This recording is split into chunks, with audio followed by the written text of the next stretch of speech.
Di dalam seruan bersolawat Allah memulakan dengan zatnya, lalu mewajibkan para malaikat selawat kepada kekasihnya.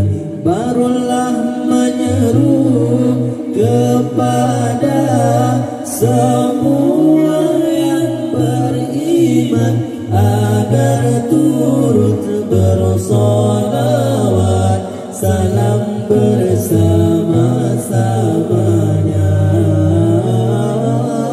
Sallu ala khairil anam al-Mustafa badri tamam. Sallu alaihi wa sallimu yashfa' lana yawma zihab. Sallu ala khairil anam al-Mustafa badri tamam. Sallu alaihi wa sallimu yashfa' lana yawma zihab.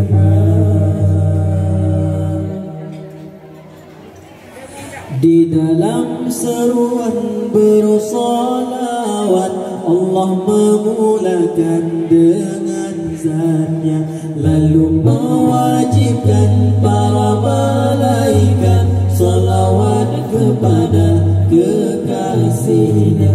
Barulah menyeru kepada semua yang beriman agar turut bersolawat salam bersama-samanya.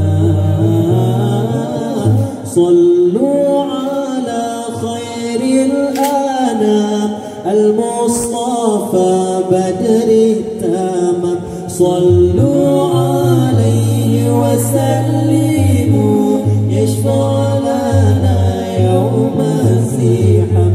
Sallu ala khairil anam al-Mustafa badri tamam. Sallu alaihi wa sallimu yashfa' lana yawma zihab. Di dalam seruan bersolawat Allah memulakan dengan zatnya, lalu mewajibkan para malaikat salawat kepada kekasihnya. Barulah menyeru kepada semua yang beriman agar turut bersolawat salam bersama-samanya.